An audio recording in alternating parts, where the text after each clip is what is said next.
You must have done something to upset him, my mother said, watching me struggle to get up from the floor. The pain in my back was excruciating, but her words hurt more than any physical injury. My brother Marcus stood in the doorway, his face a mixture of anger and satisfaction.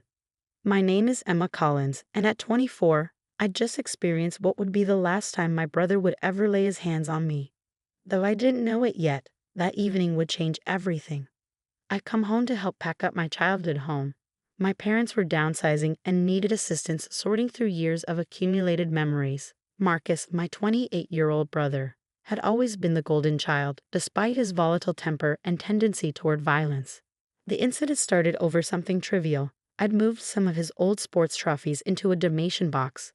"These are from high school," I'd explained when he discovered them. "You haven't looked at them in years." His face had turned that familiar shade of red, the one that always preceded an explosion. Before I could react, he grabbed me by my shoulders and slammed me against the wall. The impact sent shockwaves through my spine, and I crumpled to the ground. Now, watching me writhe in pain, my mother's only concern was for Marcus's feelings. "Emma always knows how to push his buttons," she told my father, who had finally emerged from his study after hearing the commotion. I didn't. I tried to speak, but the pain made it difficult to catch my breath. "Just apologize to your brother," my father said, not even looking at me. "You know how important those trophies are to him." Marcus smirked, arms crossed. "Yeah, Emma, apologize." I'd apologized so many times over the years. For provoking him when he broke my finger at age 12. For embarrassing him when he pushed me down the stairs at 16. For annoying him when he slammed my hand in a car door at 20. Each time, my parents found a way to make it my fault. Each time, I believed them a little less. "I'm sorry," I whispered, not because I meant it, but because I knew it was the only way to end this. Marcus nodded, satisfied, and left the room. My parents followed him, probably to comfort him about how difficult his sister was. I lay there for what felt like hours, trying to find a position that didn't send lightning bolts of pain through my body. When I finally managed to stand, I knew something was seriously wrong. The pain wasn't fading like usual. If anything, it was getting worse. That night, I could barely sleep. Every movement sent fresh waves of agony through my back. By morning, I couldn't get out of bed without tears streaming down my face. "Stop being dramatic," my mother said when I called her from my room. "Marcus barely touched you." But I knew this was different. Using my phone, I managed to schedule an appointment with a spine specialist for that afternoon. When I told my parents I was going to the doctor, they exchanged worried glances. "That's unnecessary," my father said quickly. "Just put some ice on it." "We don't need to involve outsiders in family matters," my mother added, her voice tight with anxiety. Their reaction only strengthened my resolve. For the first time, I saw their concern for what it was, not worry for my health, but fear of exposure.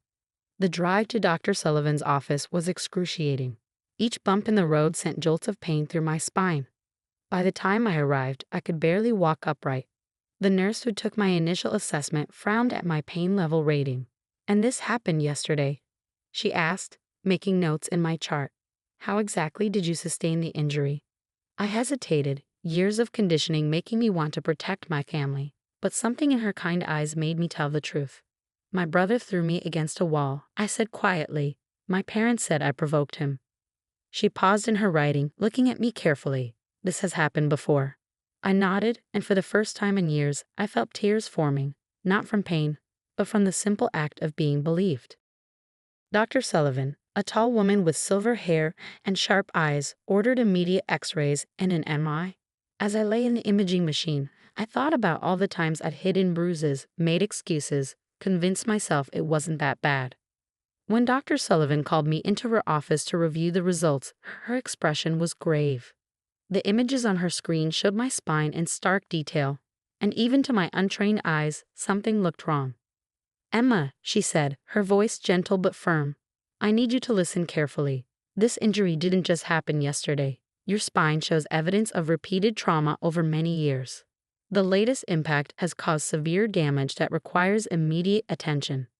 I stared at the images, seeing years of abuse mapped out in my bones. "What does that mean?" "It means," Dr. Sullivan said, reaching for her phone, "that I'm legally obligated to report this. And it means you have a choice to make about your future." As she dialed, I felt a strange sense of calm settle over me. For years, I carried the weight of my family's secrets, believing their lies about my role in my own abuse. But now, looking at the undeniable evidence on the screen, I knew the truth was finally going to come out. The specialist's next words would set in motion a chain of events that would change my life forever. And for the first time, I was ready to let it happen. Dr. Sullivan's report set off a whirlwind of activity. Within hours, I found myself speaking with a police detective who specialized in domestic violence cases. Detective Martinez listened patiently as I recounted years of abuse, her pen moving steadily across her notepad. Your medical records show multiple emergency room visits over the years, she said, reviewing a thick file. Broken finger at 12, concussion at 16, crushed hand at 20. Each time, the injuries were logged as accidents. I nodded, remembering how my parents had coached me before each hospital visit. Tell them you fell, they'd say. Tell them you were playing sports. Don't make your brother look bad. My parents, I explained to Detective Martinez, they always said I provoked him. That if I just behaved better, Marcus wouldn't get so angry. She looked up from her notes, her eyes kind but determined. That's what abusers want their victims to believe. But your spine specialist's report tells a different story. These injuries show a clear pattern of escalating violence. While I spoke with the detective, Dr. Sullivan arranged for me to be admitted to the hospital. The damage to my spine required immediate treatment to prevent permanent nerve damage. As the nurses settled me into my room, my phone exploded with messages from my family. "Where are you?" My mother demanded in a text. "You're causing unnecessary drama." "You better not be telling lies about your brother," my father warned. Marcus sent a single message. "You'll regret this." I turned off my phone, feeling both terrified and strangely liberated. The hospital social worker, Sarah, helped me file for an emergency protective order. "Your brother's threats, combined with the medical evidence, make this a clear case," she assured me. That evening, as I lay in my hospital bed, Detective Martinez returned with news. "We've spoken with your parents and brother," she said. "Their story is interesting." "Let me guess," I said, trying to smile despite the pain. "I'm clumsy and attention-seeking." "Actually, your brother claimed you attacked him first, and he merely defended himself. Your parents backed up his version." I closed my eyes, unsurprised but still hurt. Of course they did. But here's the thing, Detective Martinez continued, pulling out her phone. The spine specialist's report doesn't just show yesterday's injury, it shows years of systematic abuse. Your brother's story doesn't explain that. She showed me photos of my MRI and X-rays, pointing out old fractures, healed breaks, and accumulated trauma. "Bodies keep records," she explained, "and yours has been keeping detailed notes for years." The next morning, my Aunt Julia arrived. She was my mother's younger sister, the one who had always looked at Marcus with suspicion. "I knew something was wrong," she said, taking my hand. "I should have done more." "You couldn't have known," I assured her, but she shook her head. "I saw the signs, the way you flinched when he came near you, how you made yourself small around him. I didn't want to believe my own sister would allow this." Julia became my advocate, working with the hospital staff and police to ensure everything was properly documented. She also helped me realize something important. I wasn't alone anymore. The protective order was granted that afternoon. Marcus was legally required to stay away from me, and my parents were listed as involved parties due to their enabling behavior. The detective informed me they were investigating previous incidents as well. "Your brother's record isn't as clean as your parents pretended," Detective Martinez revealed. "There have been complaints from ex-girlfriends, co-workers, even neighbors. You're not the only one he's hurt." This information hit me hard. All those years my parents had made me feel like I was the problem. Like I was the only one who provoked Marcus's anger. But there had been others, and my parents had probably helped hide those incidents too. Sarah, the social worker, helped me develop a safety plan. Julia offered me a place to stay during my recovery, and Dr. Sullivan arranged for me to begin physical therapy once I was released from the hospital. "Your spine will heal," Dr. Sullivan assured me during her rounds. "But more importantly, you're breaking a cycle of abuse that could have continued for years." That evening, as I watched the sun set through my hospital window, I received one final text from my mother. "If you drop this nonsense now, we can all forget it happened. Family should stick together." I showed the message to Detective Martinez, who added it to her evidence file. "That's not how family should work," she said firmly. "Real family protects you. They don't cover up abuse." Looking at the message, I finally understood something that had eluded me for years. My family hadn't been protecting me by hiding Marcus's violence. They had been protecting him, at the cost of my safety and well-being. As I drifted off to sleep that night, my back supported by medical pillows and pain managed by proper medication, I felt stronger than I had in years. The spine specialist hadn't just exposed my injuries, she had exposed the truth that my family had buried for so long. And for the first time in my life, I wasn't going to let them bury it again. 6 months after my hospitalization, I sat in a courtroom, listening to Dr. Sullivan testify about the extent of my injuries. The prosecutor displayed my MRI images on a large screen, each mark of abuse clearly visible to the jury. "These injuries," Dr. Sullivan explained, pointing to various areas of my spine, "show a pattern consistent with repeated traumatic impacts over many years. The most recent injury could have resulted in permanent paralysis if left untreated." Marcus sat at the defense table, wearing a suit that couldn't hide his rage. Our parents sat behind him, my mother dabbing at her eyes with a tissue, playing the role of the devastated parent. But their act wasn't working anymore. The prosecution had built a strong case. After my report, other victims had come forward. 2 of Marcus's ex-girlfriends, a former coworker, and even our childhood neighbor's daughter. Each testimony revealed the same pattern of violence and intimidation that I had endured. The defendant's sister wasn't his only victim, the prosecutor stated, but she was his first. And thanks to her courage in speaking up, she will be his last. During the trial's recess, Julia squeezed my hand.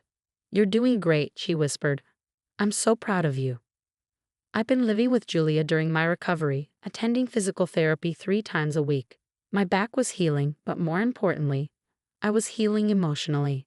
With the help of a trauma counselor, I was finally understanding that none of the abuse had been my fault.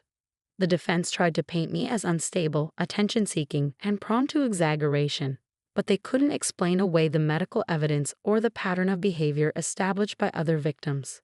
When my parents testified, claiming they had no idea about the abuse, the prosecutor was ready. "Mrs. Collins," she asked my mother, "how do you explain these hospital records? Each injury your daughter sustained was followed by a family vacation or expensive gift for Marcus.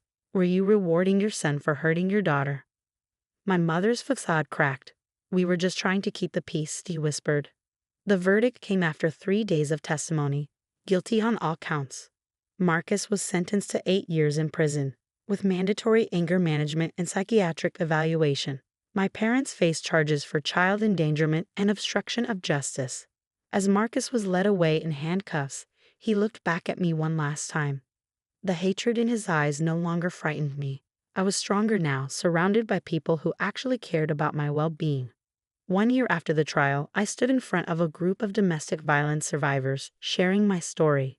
Detective Martinez had connected me with a support organization, and I'd found purpose in helping others recognize and escape abuse. Family loyalty shouldn't mean sacrificing your safety, I told them. Real family protects you, supports you, and never makes you feel responsible for someone else's violence. My back had healed better than expected, though some days were still challenging. But the emotional scars were healing too. I'd learned to stand tall, literally and figuratively. Julia sat in the audience, beaming with pride. She'd become more than an aunt. She was the mother figure I always needed. Through her, I learned what genuine family love looked like. My parents eventually pleaded guilty to reduced charges, accepting probation and mandatory counseling. They sent a letter through their lawyer, claiming they were sorry, but I wasn't ready to forgive them. Maybe someday, but not yet. Last week, I received an unexpected email from Dr. Sullivan. She was developing a training program for medical professionals about recognizing signs of long-term abuse, and she wanted to use my case as an example. "Your story," she wrote, "could help other doctors identify and help abuse victims before it's too late. You've turned your pain into purpose." Reading her words, I thought about that day in her office, when she first showed me the truth written in my bones. She hadn't just been my doctor. She'd been the first person to stand up and say this is wrong without qualification or excuse. Today, I work with domestic violence organizations, sharing my story and helping others find their voice. My medical records are used in training sessions for healthcare providers, teaching them to look beyond the surface of accident claims. Sometimes during these sessions, I show them my first MRI, the one that exposed years of hidden abuse. Bodies keep records, I tell them, echoing Detective Martinez's words. But it's up to us to read them and take action. My brother's violence left marks on my spine that will never completely fade, but they're no longer a source of shame or secret pain. They're evidence of survival, of strength, and of the importance of speaking truth to power. The spine specialist didn't just save my back that day. By exposing the truth, she helped me save myself. And now I'm helping others do the same, one story at a time.